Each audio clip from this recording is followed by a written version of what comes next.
Welcome to the Even Better podcast, where your host, Sinikka Waugh of Your Clear Next Step, brings you exciting content about making communities better by helping people get even better at work. Well, hello and welcome to the Even Better podcast. This is your host, Sinikka Waugh, and on behalf of all of us here at Your Clear Next Step, this is part of our ongoing mission to help you have better work days so that together we can co-create better communities. And today I am delighted to bring back dear friend and wonderful podcast guest, Barb Ranck. Barb, thank you so much for being back today. Thank you. It's good to see you. Good to see you. So listeners, if you've not had the chance to listen to Barb Ranck's former podcast, just go back out to the listing where you found this episode in the first place and go back up to the former episode where Barb and I talked about some really great conversations about living life on purpose, which is Barb's secret sauce, right? This is what Barb does on a regular basis. So if you haven't had a chance to listen to Barb and you're meeting her for the first time, let me tell you some important things about Barb. First off, I will tell you that Barb is a wonderfully genuine person. I delight in the authenticity that she brings as a coach and as a friend and as a colleague and even as a podcast guest. She is the real deal here. So I appreciate that about Barb. She has been a corporate trainer and stepped out on her own just prior to March of 2020, which had its own set of adventures and fun. And Barb and I have just had the great opportunity to work together since then in a variety of different capacities. And Barb, your interest in the brain just really intrigues me. Let's just segue over to that super quick because then we'll get back to the topic of the day. But I know that part of what we're going to talk about today comes from your interest in the brain. Where did that come from? Yeah, I've been interested in the brain for over 20 years. I started learning about this organ and the power that it has really way back to when it was talking about your lower brain and your upstairs brain, and lower brain is here to protect you. Your brain fulfills that function, but then there's the upstairs brain with the upper functions. And I'm like, where do we train this stuff? Like, is this, where do we train this in schools? And then I actually had the opportunity to do corporate training, as you mentioned, for over 23 years. And that's where I got to do a lot of leadership training, communications training. A lot of it is internal, understanding yourself and how you're wired. And then that leads to better behaviors or not, but a lot of it's your brain. So then in the last 4 years, became a certified life coach. And I like to say corporate training will help you become very professional and productive. Life coaching helps you be more of a person. And you can do both, but in both of them, I really understood it's our brain and how it's working for us or against us that really gets us the outcomes that we do or don't want. So I am on a mission to train people how to use their brains well. Wonderful. Thank you. And in today's conversation, we are talking specifically about curiosity, and it's 3 steps. So you've gathered 3 steps to managing stress through curiosity. Now we are getting, I imagine, while we record these in advance of when they'll actually come out. If you're listening to this after the first of the year, there may be some stress with the new year coming up, right? Stress happens. So you are offering us today, Barb, 3 steps to managing stress through curiosity. Let's define some terms here. What does stress look like? What does curiosity help us set the stage? Yeah, thank you. I do think it's important to define these terms, just so we're all on the same page. So when I talk about stress, this is a state of mental or emotional strain or tension resulting from adverse or very demanding experiences. So that's on a normal basis. We will experience stress when things are emotionally stressful or mentally, there's mental tension. And then each of us went through COVID. Mm-hmm. Now, on a regular basis, we probably can all manage our stress very well, or, with whatever tools that we've learned, it worked for us. And then we just kept getting hit after hit after hit. And so we're all in survival mode to one degree or another. And that's just a result of increased stress and tension. So that's the first thing I want to offer up, is that when we're in that state of kind of default overuse of stress, and we've built up our cortisol, we've got to work at getting that relieved or getting back online, I guess, with our upstairs brain. And that's really what I want to talk about today. Okay. And specifically, you're going to talk about that through curiosity. Mm-hmm. Now, curiosity is a fun one. I'm insatiable in my curiosity. Like, I want to know all the things. What is this? And why does it work? And so curiosity, define that for us. How do you get us into that? Yep. Great. So curiosity then is defined as this strong desire to want to know something. So you may have heard the term emotional intelligence tossed around. Curiosity is actually one of the key traits of an emotionally intelligent person, because when you can get curious, you could turn that muscle on, so to speak. You have better self-regulations, and that leads to better life outcomes, which I know is really important for you. Now, curiosity also has this link back to empathy, and empathy is another one of those emotional intelligence traits. So if you can get curious about your stress, like I'm going to teach you here to do today, you're actually building up your emotional intelligence and you will have better outcomes. So I'd maybe like to start, Sinikka, and just talk about what this looked like for me personally, because I can talk about it academically, but this really does work. So I'm going to talk about a couple of situations to apply this to for me over the last 18 months. And that's during COVID, obviously. But let's start with my prior mindset. So I like to work. I really like new things and I like to just explore. So I used to believe that my stress, my desire to kind of get it done and buckle down, helped me work harder and more effectively. You know, the more I had on my plate, the more I could get more done. And I had this buzz when I was pushing myself to the max. Okay. So where this kind of came into a rough spot with stress was I'd hit an obstacle. Okay. Something was not on my timeline or my plan or within my control. And I would have these overreactions, especially during COVID. I was noticing it more and more. So for example, let's say my printer didn't work. I needed to get this thing printed. It wasn't connecting anymore, my Wi-Fi, whatever happened. Right. And I could sense myself becoming really tense, like overly tense about a printer that's not working. And I could hear my brain saying to my computer and my printer, "You had one job." And I was like, oh, okay. As if this would have any impact on the issue at hand. But again, as we'll talk about through curiosity, I was noticing what was coming up and I was able to retrain my brain. Unless you're aware, you just keep having these overreactions to something like a computer. Another one was during this time, I was sending out emails, texts, whether they were personal or business related. And again, according to my timeline, people were not responding timely. And I would feel myself getting agitated. I would start to escalate in my mindset and I'd be like, well, why aren't they responding timely? You know, I don't understand. Like they are getting in the way of my progress. Mm-hmm. And I could hear myself saying it. And it was like, okay, something else is going on here. Why am I having this sort of reaction to that situation? Yeah. So those are two examples I'm going to work through today. You know, the other thing that I want to mention is if we don't catch ourselves with some of these incidents or these situations and we can't readjust, they just keep happening and they can actually lead to compounding stress habits. So for example, if I didn't catch myself getting curious and understanding what I was going through in those two situations, I was always triggered to want to go have something really sugary and high calorie. Yep. So not only am I going to have negative outcomes if I get overly angry at my computer, I'm also going to gain 10 pounds. And so these are just two examples, but it's important to understand how stress happens naturally and how we can combat it with curiosity. Yeah. Well, and I've heard you talk about this in the past, Barb, which is why we're having this podcast today. And I think I heard you say something like in these moments, right? You would talk about your heart rate, and you would talk about your cortisol would surge. So you've done some brain, like some curiosity, you've figured some stuff out in there. So we don't want our heart rate surging or increasing. We don't want our cortisol surging. We don't want to be craving sweet things, right? These are things that this distress, is it a physiological reaction? Is that what's happening there? Yes. So first, your brain is believing something that may or may not be true.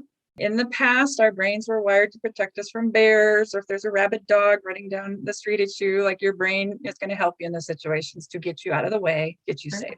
But when it comes to other things that aren't a rabid dog or a bear, our brains actually don't understand that we're not in danger, but there are certain things that are going to trigger us, each of us, to activate our cortisol. So unless we can be more clear about what's really activating our cortisol, we don't know how to manage it and we don't know how to train our brain. But yes, it is a physiological reaction. Okay. I will say that you cannot stop it from happening. Your brain is going to do initially what it's going to do, but you can absolutely observe it when it is happening and then choose a different outcome. And that's exactly what we'll talk about here today.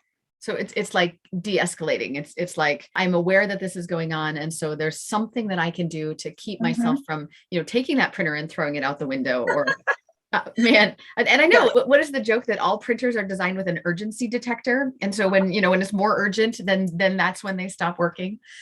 Yes.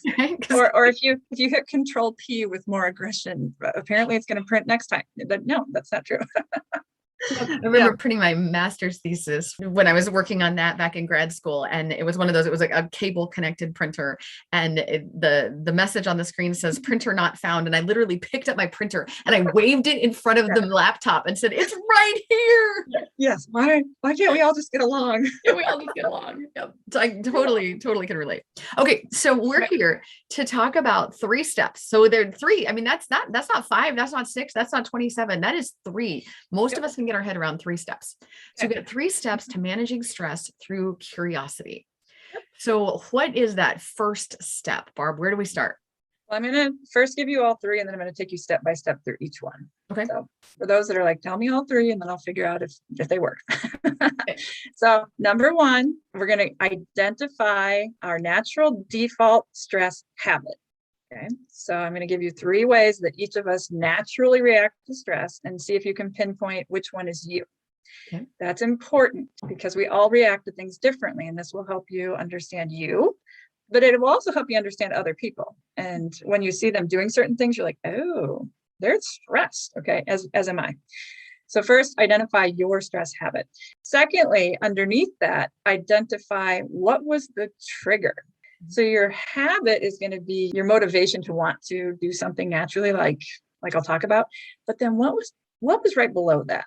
And I'm going to give some language and some words that's really easy. But once we have that, it helps us understand, oh, that's why I'm getting triggered, and not the person next to me, and not the person across from me.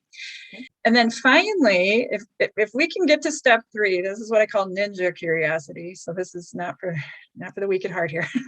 But step 3 is reframe and regain your dopamine. Dopamine is that natural positive chemical that's in our brains that will actually neutralize the cortisol that gets built up when we're stressed. Okay. But we have to actively work at that. It's not just going to happen. Okay. Cortisol will naturally happen. Dopamine needs some training. So those are the 3 steps I'm going to talk about. And I think we'll just jump right in and start with step 1. Yep. Step 1. So you said get really curious about your initial reaction to stress, right? Initial reaction. Yep. And so I like to use the work of Dr. Karen Horney. She was a psychologist that came out in the 1990s with these 3 default stress reactions. So the first one is when people get stressed, they might move toward people or start people pleasing. Okay. So if you're a people pleaser and this is your stress habit, you're going to hear yourself start to say yes to more things than you are physically capable of handling. Even if you could or would have said no in other circumstances, when you're stressed, you're going to find yourself saying yes. And that's going to create a burden for you. And that's actually going to create more stress, which could perpetuate this particular stress habit. So are you a pleaser? The next one is, are you an aggressor? And this is called moving against whatever is stressing you out. So if you're this type, your initial reaction to stress is going to be to get verbally defensive. You're going to start challenging and escalating because you're feeling the need to win or move against whatever just triggered you. This also leads to people feeling like, I have to do it all. Mm-hmm. So I'm going to be the one. No one else can do it the way that I can do it or as fast as me, whatever it is. And that actually leads to, guess what? More stress. So again, this is a default habit. It may not be a helpful habit. So those are 2. The last one is moving away or withdrawing. So for people with this stress habit, they want to immediately, when they get stressed out, check out. Whether that's out of the conversation because they're just going to go in their head where they're safe and no one can get them, and I'm just going to smile and nod that I have long since left this conversation, or they may actually leave the room, whatever it takes for them to feel safe after they've been overwhelmed. Now, another way that this could show up is they start to avoid. So they might just go along to get along. It kind of looks like people pleasing, but they never actually say, yes, I'm going to do that. They just kind of show up or just don't say anything because they're avoiding a tough conversation. And then they don't necessarily follow through on things. Again, they're avoiding. And again, that leads to more stress. Okay. So I got to just pause right here because I'm like, okay, where do I know anybody who does this? And I live in a household with 4 people, right? There's me and 3 others. And all 3 of the people that you've just described, the 3 of us live in this house, and one might be more of a blend. And I'm not sure what to do with that, but definitely I know, I know I'm moving toward, I know I'm moving against, and I know I'm moving away. Yeah. And again, these are natural, these are normal, they're default. They may not be helpful, but this is when our brain is telling us, oh my gosh, it's a bear. What do I do? We're going to do one of these 3 things. Yeah. So now that we understand that, we can get curious. Okay, I'm starting to act out in my default pattern. Now we can actually move to step 2. But before we do that, are there any other questions or observations? So one of the things that's really, really interesting about this is your awareness, and you pointed to this at the beginning, is that realization that they're natural and they're different. And I think you said it's why I'm reacting, but the person next to me isn't, or I'm doing this and the person next to me isn't. Like the application here as a colleague, the application as a leader, the application as a parent, the application as the child of an aging parent. Oh my goodness gracious, just being aware that, oh, my habit is to do this, but I'm talking to this person and their habit is to do that, not this. And I'm doing this and it's exacerbating the situation and creating more stress. And they're doing that. And it is also exacerbating the situation and creating more stress, but they're different. This and that are not the same. Well, and if you're both reacting to each other out of your stress habits, you're not actually communicating anymore. You are protecting and defending. And this is where I like to say, it's generally not a personal issue, it's a personality issue. And it's it's each of us reacting with our protection shells when we're under stress. So how do we, again, to get better outcomes, how do we stay curious in those moments? Yeah. Okay, so this first step is just get curious about your initial reaction to stress. Let's figure out what is your stress habit. Get curious about it, understand it, recognize it. That's step 1, right? Yes. So when I'm really getting mad at the computer and being like, you had one job, there's my aggressive habit. That's my default. It's my primary default. Where is this coming from? So now that's the next step, is we're going to identify what actually triggered me. Okay? Having this reaction, but where is this coming from? So step 2, when we identify our trigger, I love the work here of Jim Tam.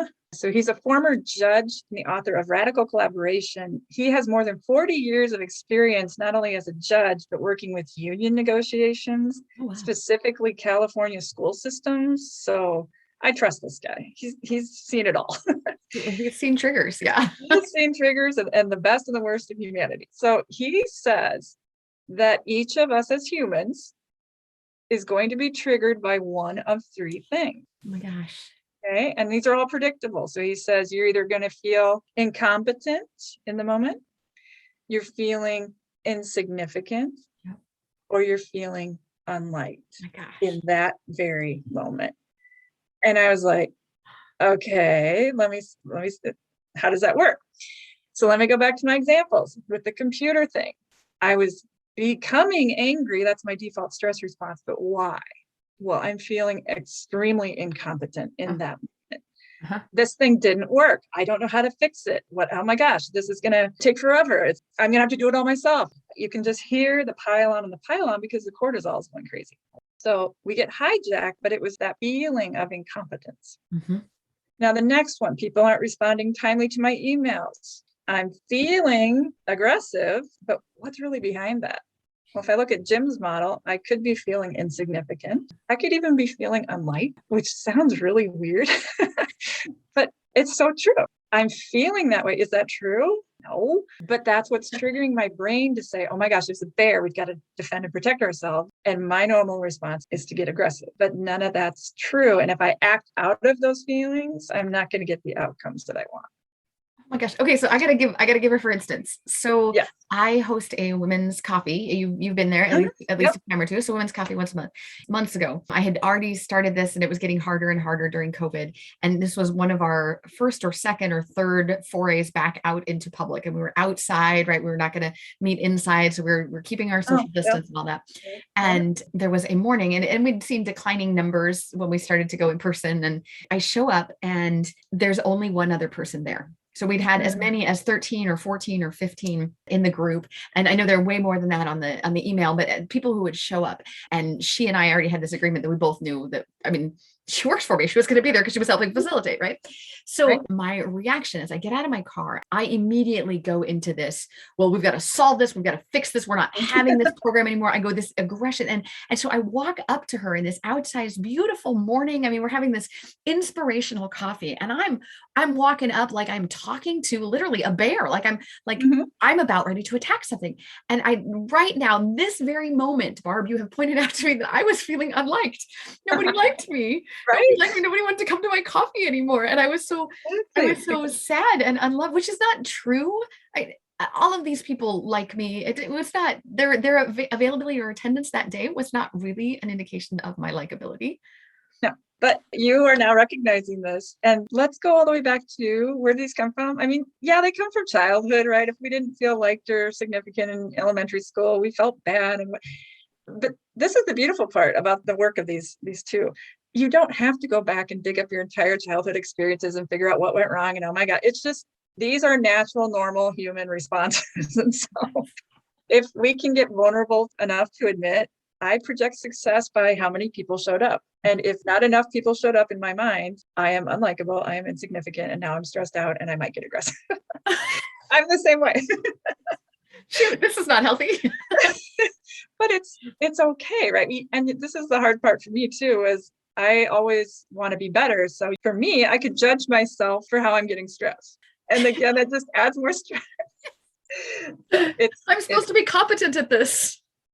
We can, but first we have to get curious. And curiosity comes with compassion and empathy, starting with ourselves.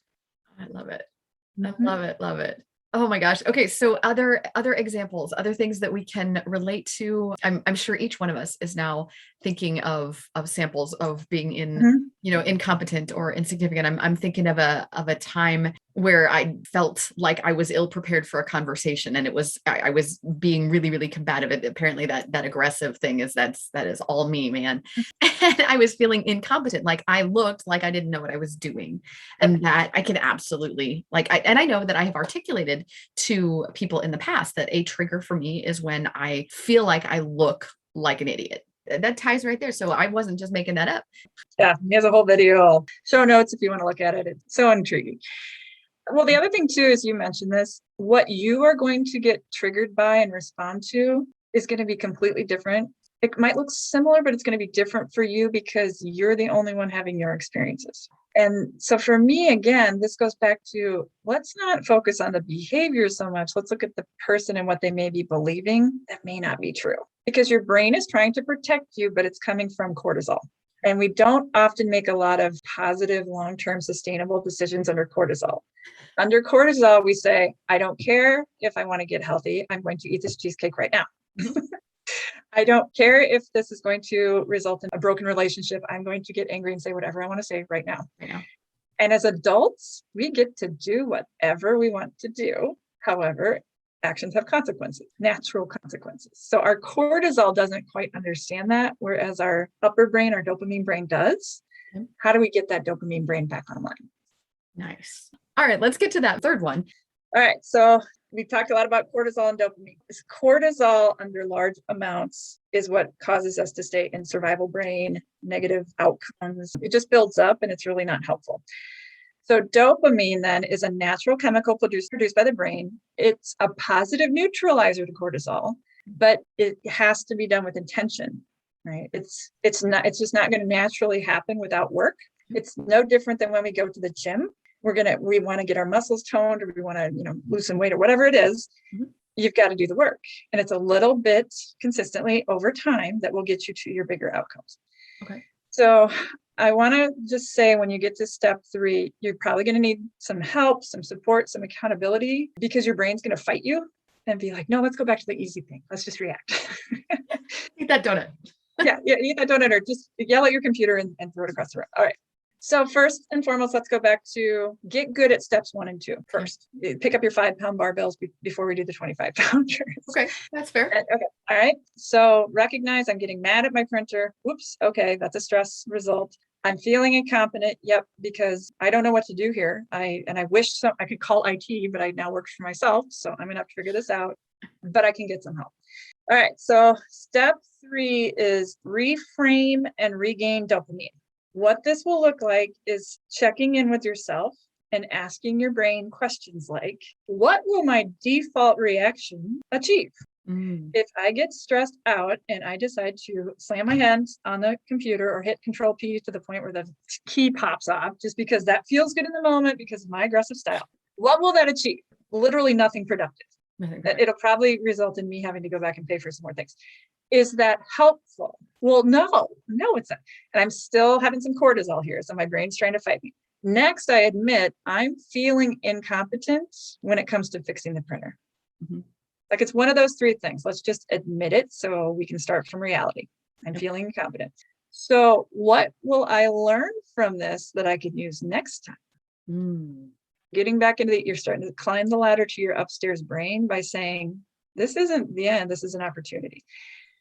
Well, what I can learn for next time is which YouTube video is really going to help me get the quickest. Okay. You can find anything on YouTube, and that actually solved most of my problems. Okay. And then I can even help other people. Here's the quickest way to fix your printer. Lastly, I got to the point where I said, what do I want more in this moment? Because I'm an adult and I get to do whatever I want to do. But do I want to yell at the computer, the printer, actually create more cortisol because I'm not solving the actual problem? Or do I want to acknowledge that I'm feeling vulnerable and then even walk over and grab a drink of water, right? Because in doing so, I am retraining my brain to use different parts of my body. I'm going to have to physically get up and walk, which is going to train my brain to do that. And then I'm going to take a drink of water, which actually resets my cortisol. It helps get the dopamine. Which one do I want right now in this moment? And at that moment, I wanted the more positive outcome.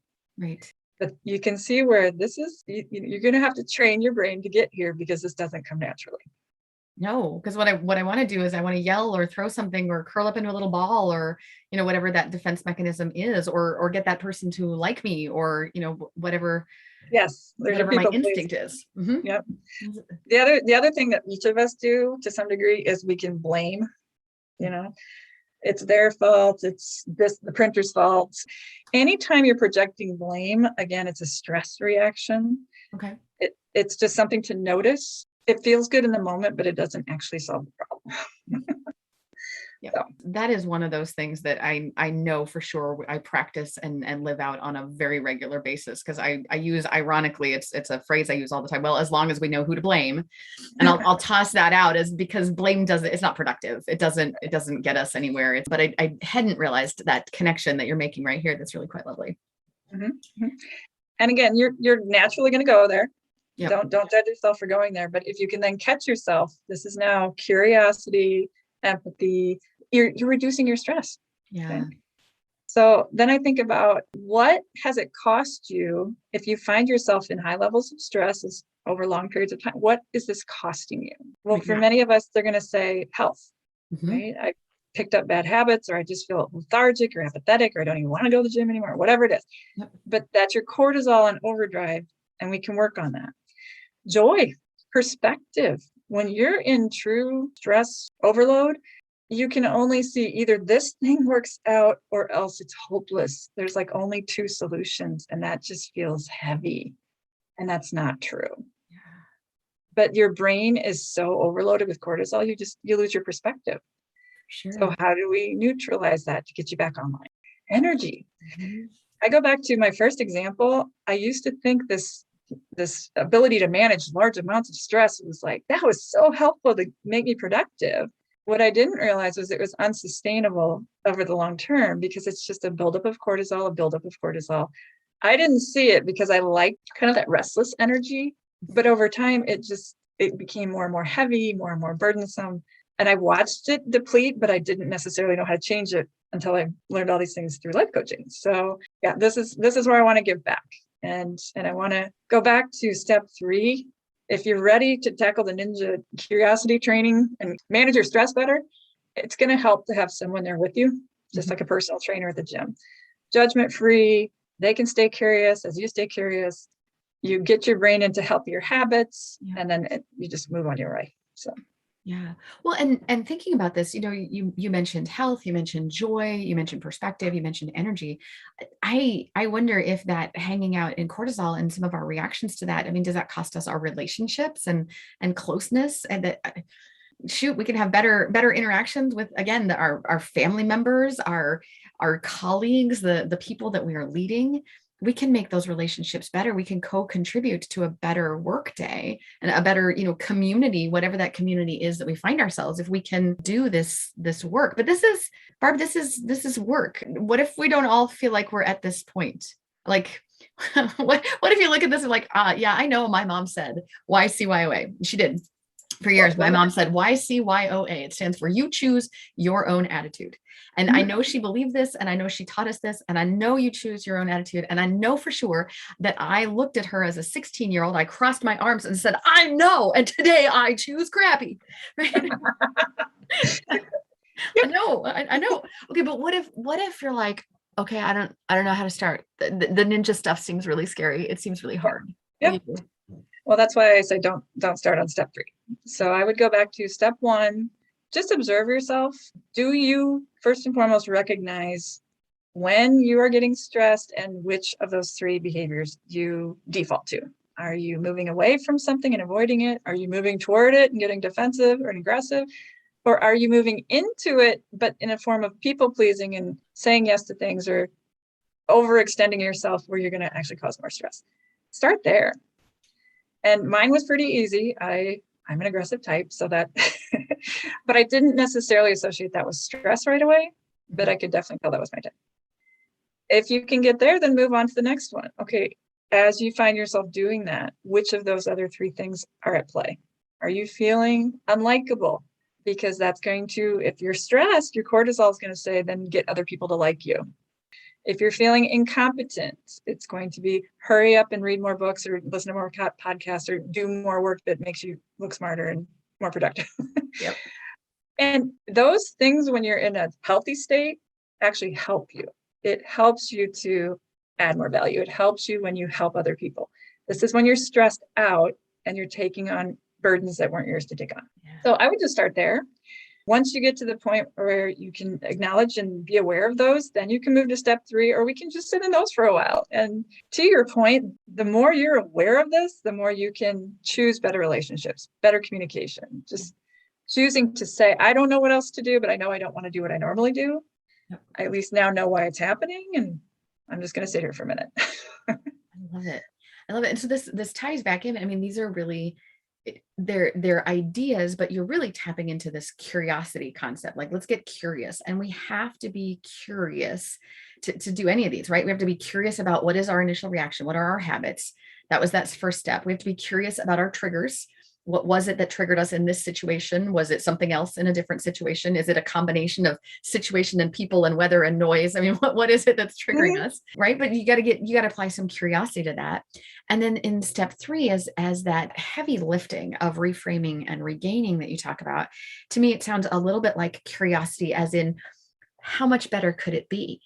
What would be better if? What is this? What as you described it, like, is this helpful? No. Okay. Well, what would be helpful? Is this beneficial? No. Well, what would be beneficial? Is this the outcome I want? No. Well, what is the outcome I want? Mm-hmm. Just asking yourself that, just letting yourself be curious, and then acting on that positive response from that is so cool. Thank you, Barb. Yeah, I like to say it's like coaching yourself, because you're really just asking yourself, what do you want more in this moment?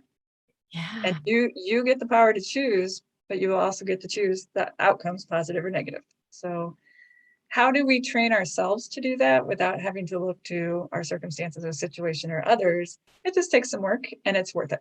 So you also asked, like, how do we get there? Obviously, you and I work together. So this concept and this content is available in webinars, workshops. We can customize it to your specific needs depending on what your organization or you personally are facing.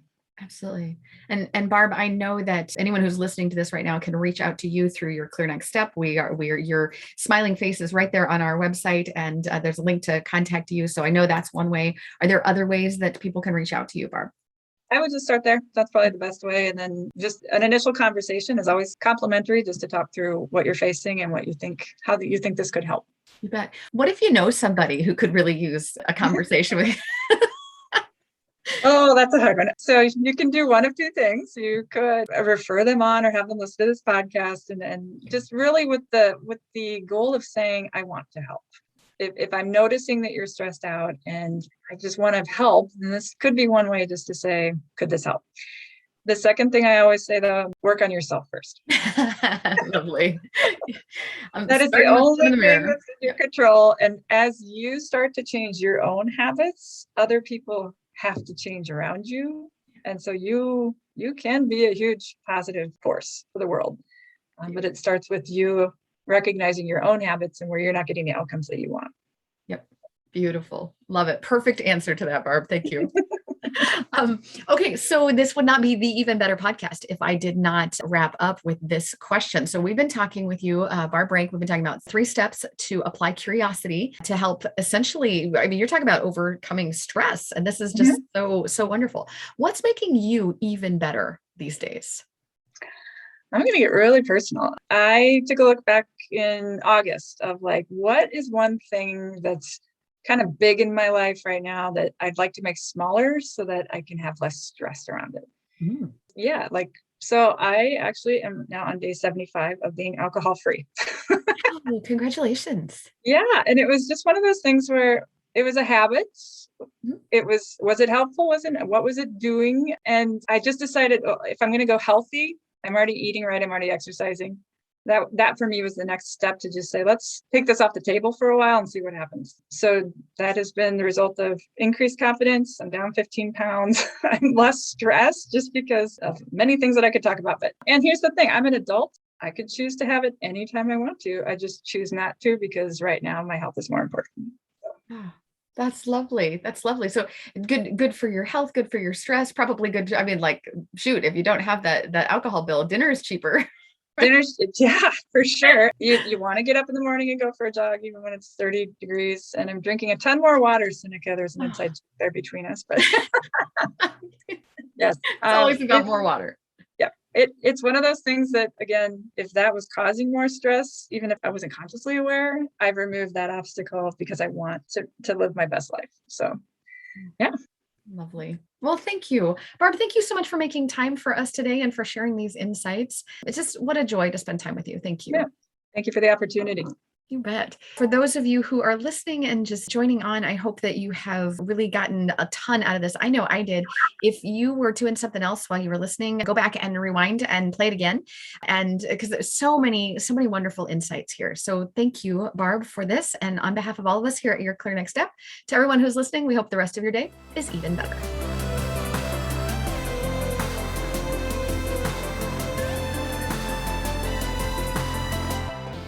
Thank you for tuning in today. The Even Better podcast will be back with more content soon.